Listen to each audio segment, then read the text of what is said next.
네, 이런 가운데 지난 17일 발생한 강남역 살인 사건의 피해자에 대한 경찰의 강도 높은 심리조사가 진행 중입니다.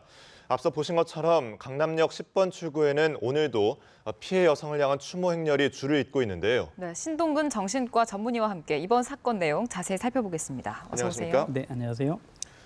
정말 충격적인 사건이 벌어졌습니다. 일단 이 이유에 대해서 여성 혐오 범죄인지 아니면 정신질환자의 묻지마 범죄인지 의견들이 분분한데요. 네. 어떻게 보세요?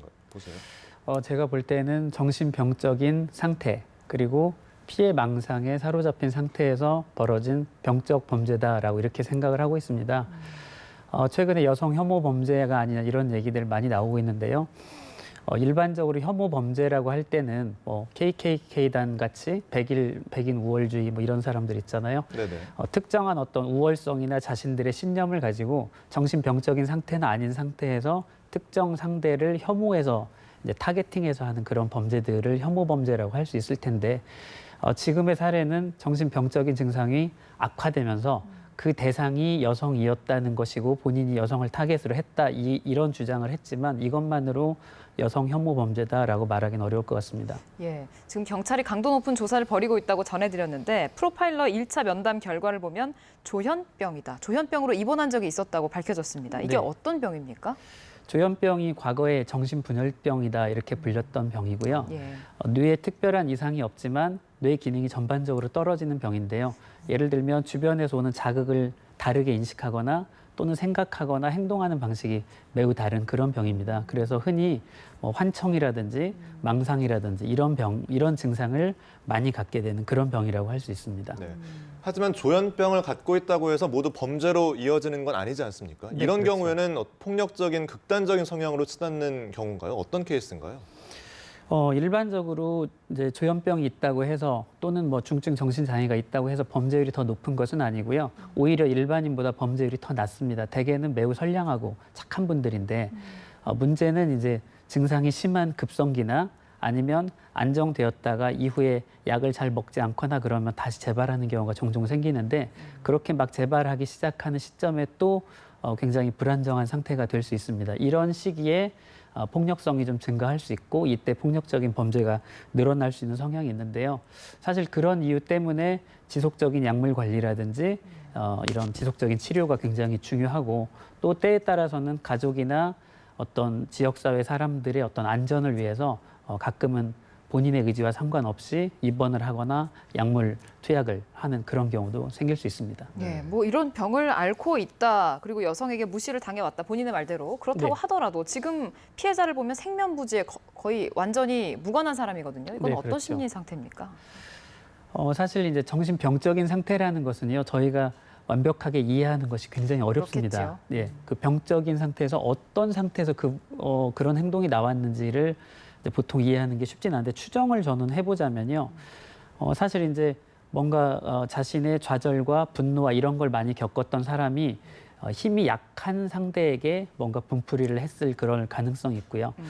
또 하나는 여성에게 뭔가 인정받고 좀 사랑도 해보고 싶었지만 선택받지 못하고 오히려 무시를 당하자 거기에 대한 어떤 복수의 마음으로 이렇게 했을 수도 있고 또 병적인 상태에서 예를 들면 환청이 처음으로 들어오는 여성을 죽여라 이런 식의 명령하는 소리 같은 게 들려서 이런 범죄를 했을 가능성도 있습니다. 네, 참 여러 가지 가능성이 있다고 말씀을 해주셨는데 김 씨가 이 기자들 질문에 전혀 대답도 않고 미동도 않는 모습을 보였는데 네. 죄책감이 있는 겁니까? 아니면 느낄 수 있는 겁니까?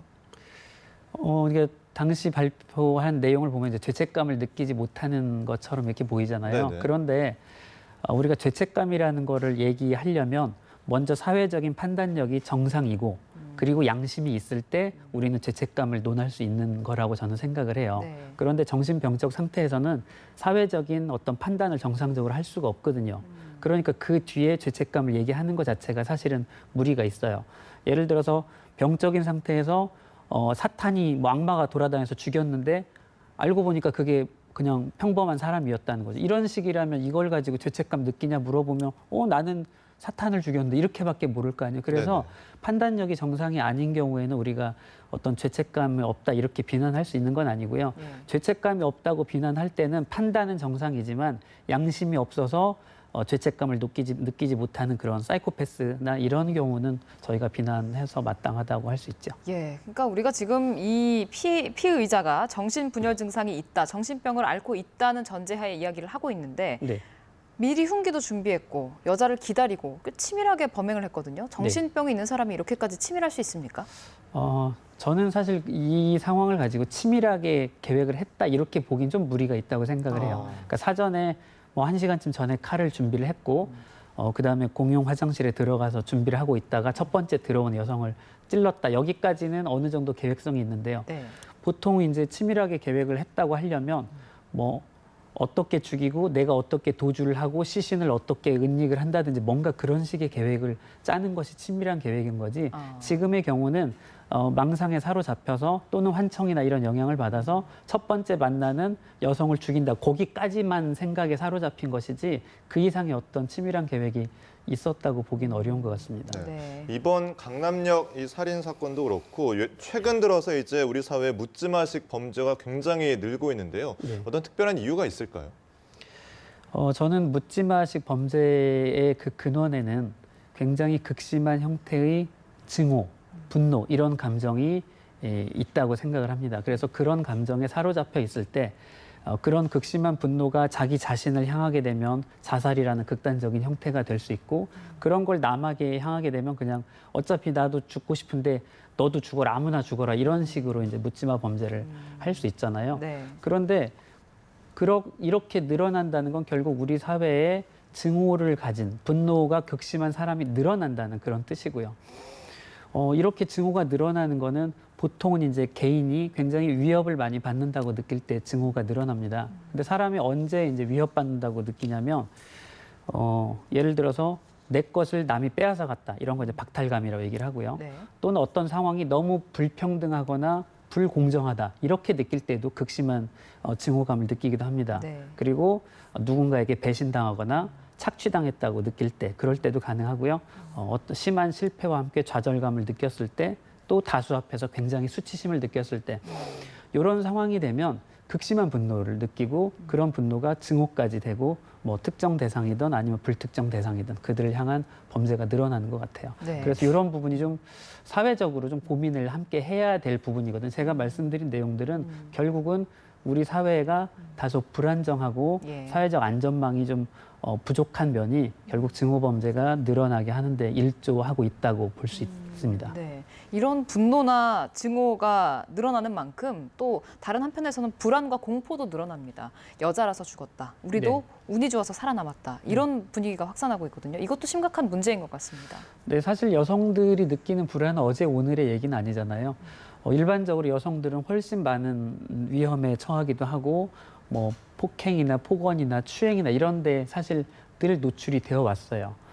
그리고 실제로 강력범죄의 80% 이상은 여성을 대상으로 하고 있기 때문에 늘 불안하고 무섭긴 했는데 이번 사건은 그런 불안감을 훨씬 더 강력하게 많은 여성이 느끼는 불안을 불러일으킨 어떤 촉매 같은 사건이라고 생각을 합니다. 네. 일례로 이제 쉽게 설명하면 강남역이라고 하는 장소였고 공용 화장실이었다는 그런 특수성이 있잖아요. 예.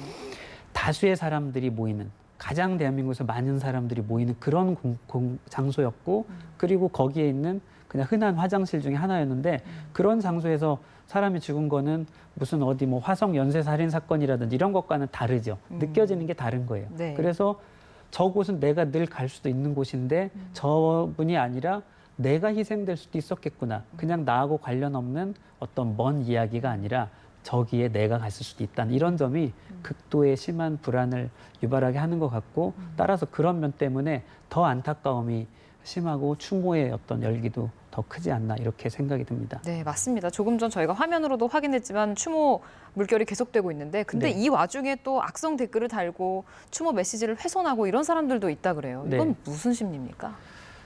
솔직히 저도 잘 이해는 뭐 그런 부류의 사람들이 저도 잘 이해는 가지 않아요. 네. 너무 한심하고 네. 물상식해서 이해가 가진 않는데 그냥 제가 추정해보기로는 이를테면 이런 것 같아요. 그 남성 우월주의나 굉장히 심한 어떤 마초적인 사고방식이나 이런 사고방식을 가진 사람들이 있잖아요. 네. 그래서 그 여성이 그렇게 안타깝게 살해당한 것을 공감하는 것이 아니라 왜 밤중에 돌아다녔냐? 응? 그 시간에 술 먹고 여자가 집에도 안 가고 돌아다니니 뭐 죽은 거 아니냐? 이런 식의 생각을 하는 사람이 있는 것 같아요. 그리고 그런 몰상식한 어떤 생각을 하는 사람들이 저는 그렇게 뭐 메모지를 훼손하거나 이런 것 같은데요.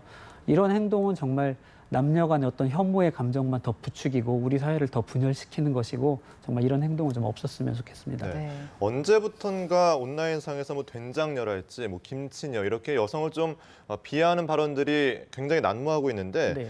이런 문제들을 좀 해결하는 사회 어떤 공감대가 형성이 돼야 될 것 같습니다. 앞으로 어떤 식으로 좀 우리가 노력을 해야 될까요? 글쎄 저도 된장녀라든지 이런 용어를 들어본 게 한 십몇 년 된 것 같아요. 네네. 그 전에 없다가 언젠가부터 네. 생겼고 여성 혐오란 어떤 이런 게 하나의 문화처럼 자리 잡는 것 같은 그런 일이 생기고 있거든요. 그래서 이런 일이 도대체 왜 생길까 저도 궁금한데 기본적으로 남자 여자는 서로 좋아해야 되는 거잖아요. 그렇게 우리는 타고난 거고요. 그런데 남성들 중에 일부가 여성을 극도로 혐오하는 일이 생겼어요. 근데 제가 추정하는 건 뭐냐면 사실 이것도 사회 문제와 관련이 있다. 저는 그렇게 보고 있습니다. 우리 사회가 아까 사회 안전망도 더 떨어진다고 얘기를 했고요. 소수가 좀 더 독식하는 이런 성향도 있어요. 이를테면 경제적인 거나 어떤 권력이나 이런 부분에서 보면 소수가 좀 더 많은 걸 갖고 다수, 그리고 그중에 일부는 굉장히 아무것도 가지지 못한 어떤 약자에 놓여진 사람들이 있죠. 이렇게 약자에 놓여진 남자들에게는 사실 여자들이 오질 않아요. 그렇게 되면 나는 여자를 좋아하는데 여자는 날 좋아하지 않는다. 이러면 사실 자존감에 손상이 심하게 되니까 네. 오히려 나는 내가 좋아하지 않는다라는 방식을 택해버리는 거죠. 그러면 상처받을 일이 없잖아요. 여자가 설령 날 좋아해도 나는 좋아하지 않을 거야. 근데 왜 여자를 좋아하지 않지? 그거는 좋아할 만한 이유가 별로 없다는 거지. 이를테면 사고방식이 잘못돼서 돈 많은 남자만 좋아하거나 아니면 성을 매개로 해서 돈 많고 권력 있는 남자의 그늘에서 살려고 하는 삐뚤어진 그런 사람들이 여성들이다. 이런 식으로 생각을 합리화해버리고 그러니까 나는 여자를 좋아하지 않아. 그래서 누군가가 날 좋아하지 않아. 또 상처받지 않는 이런 전략을 쓰는 사람들이 저는 꽤 많다고 봐요. 그러니까 여성 혐오의 전부는 아니겠지만 적어도 일부는 이런 생각을 가진 사람들이 있다고 생각을 하고요. 사실 이들도 어떤 의미에서는 사회에서 약자인 면도 있다고 저는 생각을 하거든요. 네. 그래서 좀 더 고용이 좀 안정적이면 좋겠고요. 그다음에 약자들이 좀 더 올라갈 수 있는 계층 사다리 이런 게 좀 더 형성이 되었으면 좋겠다 이런 생각을 하고요. 그래서 조금 조건이 부족하더라도 이들에게도 취업도 되고 그렇게 해서 짝을 만날 수도 있는 이런 확률이 올라간다면 이런 여성 혐오 문화도 좀 줄어들지 않을까 그렇게 생각합니다. 네. 네. 단순한 개인 문제로 볼 게 아니라 사회적 문제로 좀 접근하는 노력이 필요할 것 같습니다. 네. 지금까지 신동근 정신과 전문의와 얘기 나눠봤습니다. 오늘 말씀 고맙습니다. 네, 고맙습니다.